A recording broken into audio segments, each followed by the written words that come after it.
Hello दोस्तों, मैं राजा स्वागत करता हूं आपका आरसी क्लासेस में। दोस्तों, आज की क्लास में हम सॉल्व करेंगे परीक्षा वाणी टेस्ट सीरीज और इसका देखिए 14वां भाग होगा। तो प्लीज़ आपने वीडियो के अंत तक बने रहना है और इसको ज़्यादा से ज़्यादा अपने दोस्तों के साथ शेयर करना है। तो आइए दोस्तों, आज की क्लास शुरू करते हैं।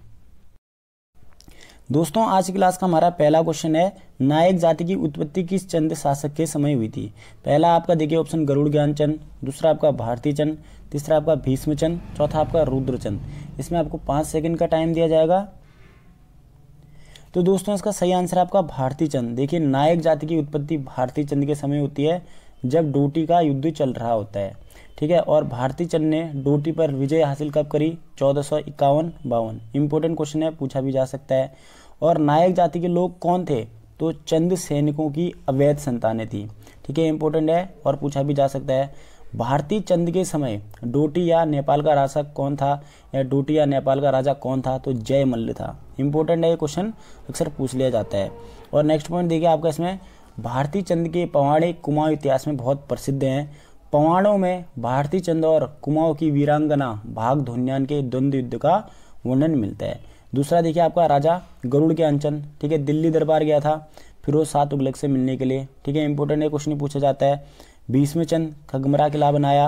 रुद्रचंद देखिए मल्ला महल बनाया, ठीक है। इंपॉर्टेंट पॉइंट है, ये अक्सर पूछ लिए जाते हैं। चंद वंश का संस्थापक सोमचंद, लास्ट राजा महेंद्र चंद। 1790 के युद्ध में देखिए हवाला बाग युद्ध में चंद शासन क्या हो जाता है? समाप्त हो जाता है। दोस्तों, नेक्स्ट क्वेश्चन है आपका, इसमें चंद काल में सूली का डांडा शब्द प्रयुक्त मिलता है। पहला ऑप्शन आपका देखिए फांसी वाली पहाड़ी को, दूसरा आपका त्रिशूल वाले पहाड़ी को, तीसरा आपका मजबूत पहाड़ी को, चौथा ऑप्शन आपका इसमें इनमें से कोई नहीं। तो दोस्तों, इसका सही आंसर आपका फांसी वाले पहाड़ी को। चंद काल में सूली का डांडा शब्द प्रयुक्त होता था फांसी वाले पहाड़ी को। नेक्स्ट क्वेश्चन आपका दोस्तों, अगेन इंपॉर्टेंट, कार्तिकेय स्वामी मंदिर किस जनपद में स्थित है? पहला ऑप्शन आपका उत्तरकाशी, दूसरा आपका नैनीताल, तीसरा आपका चमोली, चौथा ऑप्शन आपका रुद्रप्रयाग। इसमें आपको 5 सेकंड का टाइम दिया जाएगा। तो दोस्तों, इसका सही आंसर है आपका रुद्रप्रयाग। कार्तिकेय स्वामी मंदिर आपका रुद्रप्रयाग जनपद में स्थित है। देखिए, कुछ एक्स्ट्रा पॉइंट भी जान लेते हैं। कार्तिकेय स्वामी मंदिर क्रांच पर्वत पर कनक चौरी के पास स्थित है, ठीक है। इंपॉर्टेंट है। और इसकी स्थापना का श्रेय श्री हिम्मत सिंह बुटेला जी को जाता है, ठीक है। और कहाँ स्थित है? आपका जनपद रुद्रप्रयाग में स्थित है कार्तिकेय स्वामी मंदिर। और ग्राम चापड़ के निवासी थे हिम्मत सिंह बुटेला जी। दोस्तों, नेक्स्ट क्वेश्चन है आपका, इसमें अलविदा कुमाऊं, कुमाऊं से गोरखों की वापसी नामक पुस्तक के लेखक हैं। पहला ऑप्शन आपका डॉक्टर शेखर पाठक, दूसरा आपका प्रोफेसर एल वर्मा, तीसरा आपका डॉक्टर शिव प्रसाद डाबराल, चौथा आपका डॉक्टर यशवंत सिंह कटोच। इसमें आपको 5 सेकंड का टाइम दिया जाएगा।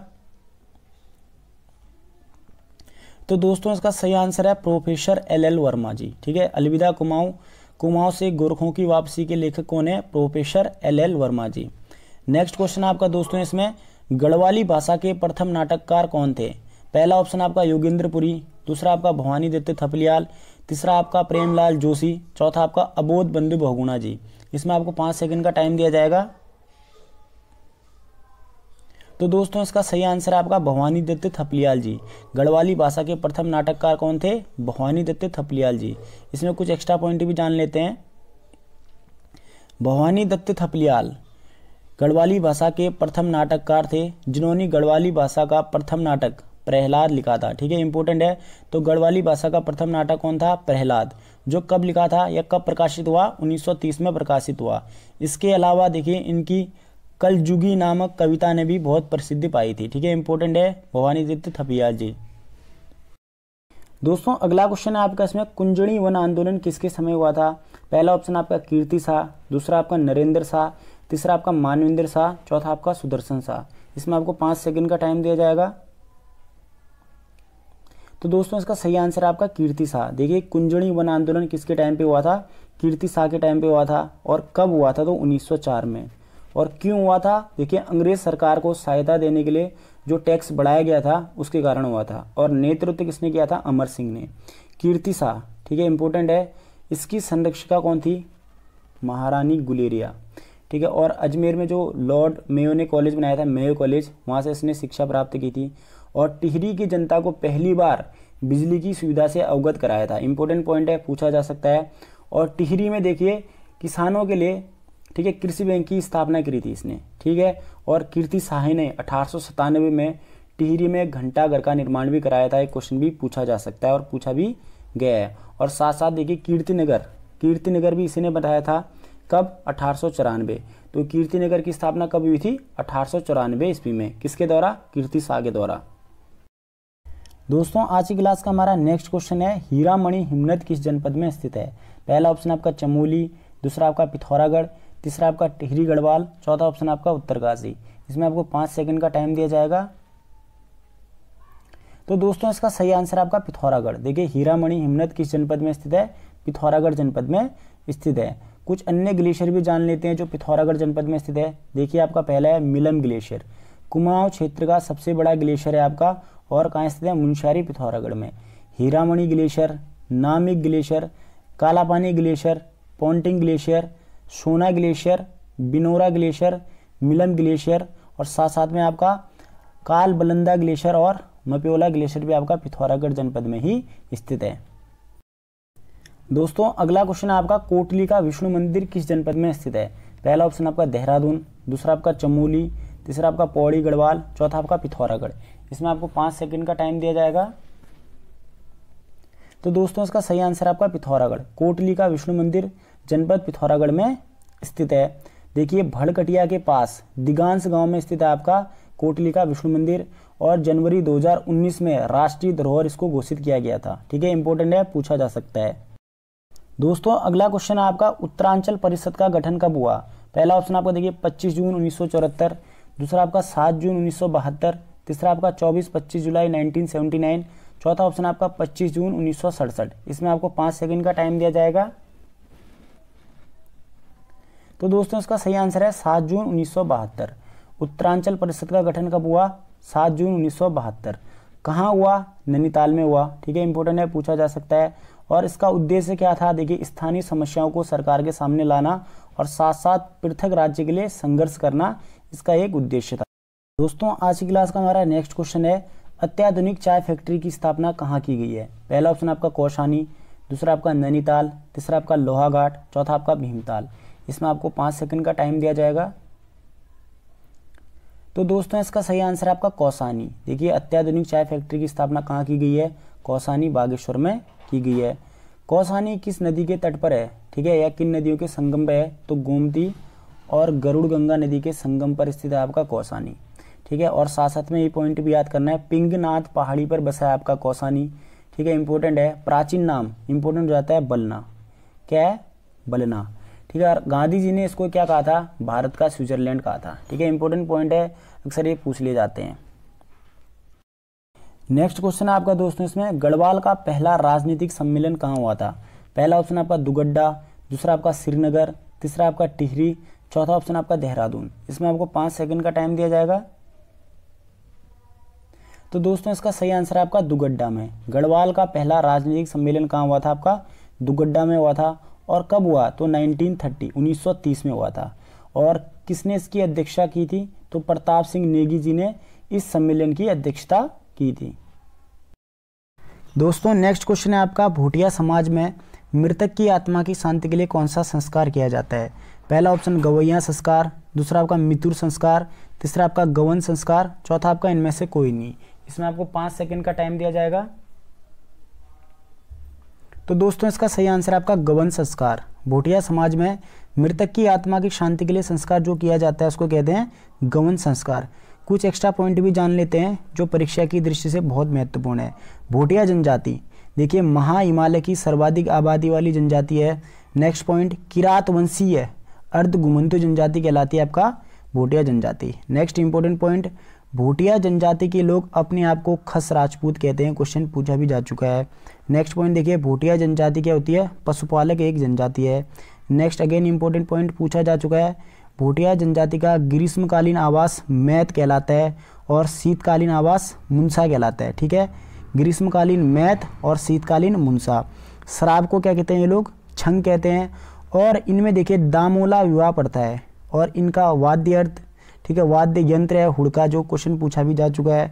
और देखिए विवाह के अवसर पर इनका नृत्य है पौड़ा नृत्य। इंपॉर्टेंट है, क्वेश्चन पूछे जा चुके हैं। और देखिए नेक्स्ट पॉइंट, ये कंडाली उत्सव मनाते हैं जो 12 वर्ष में होता है। और भोटिया जनजाति के लोग मृतक की शांति के लिए गवन संस्कार करते हैं, ठीक है। और इनके प्रसिद्ध लोकगीत तुबेरा, बाजी और तिमली हैं। ये सब पॉइंट आज तक उत्तराखंड की परीक्षाओं में पूछे जा चुके हैं। दोस्तों नेक्स्ट क्वेश्चन है आपका, तगड़ी शरीर के किस अंग का आभूषण है? पहला ऑप्शन गला, दूसरा आपका बाजू, तीसरा आपका कमर, चौथा आपका पाँव। इसमें आपको 5 सेकंड का टाइम दिया जाएगा। तो दोस्तों इसका सही आंसर है कमर का। देखिए तगड़ी शरीर के किस अंग का आभूषण है? कमर का। दोस्तों नेक्स्ट क्वेश्चन है आपका, रम्माण के बारे में कौन सा कथन गलत है? पहला ऑप्शन, यह जनपद चमोली का एक लोक उत्सव है। दूसरा, इसमें मुखौटा के साथ नृत्य होता है। तीसरा ऑप्शन, इसमें ढोल का प्रयोग वर्जित है। चौथा ऑप्शन आपका, इसको यूनेस्को द्वारा विश्व विरासत घोषित किया गया है। इसमें आपको 5 सेकंड का टाइम दिया जाएगा।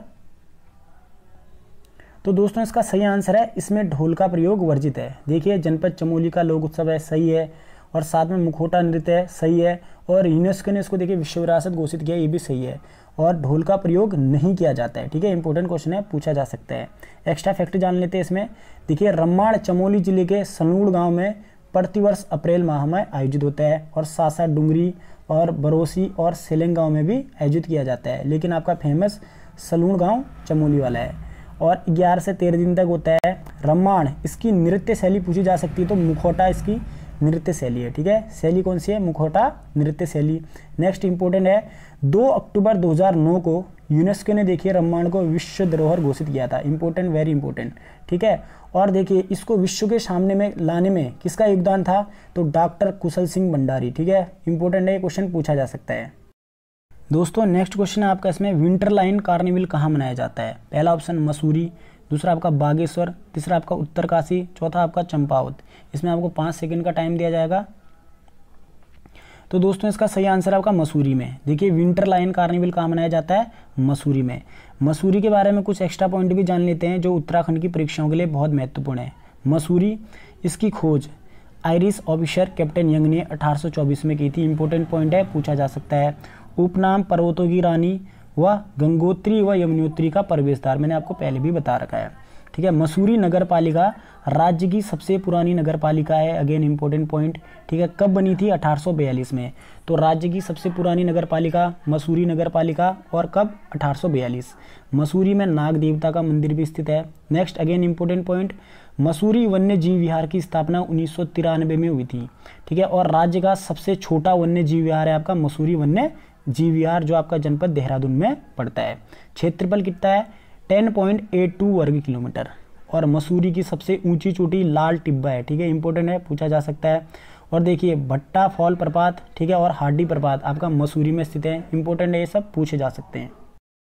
नेक्स्ट क्वेश्चन आपका दोस्तों, इसमें काशीपुर में बाला सुंदरी देवी के मंदिर पर कौन सा मेला लगता है? पहला आपका रामनवमी, दूसरा आपका गौचर मेला, तीसरा आपका चैती मेला, चौथा आपका कुंभ मेला। इसमें आपको 5 सेकंड का टाइम दिया जाएगा।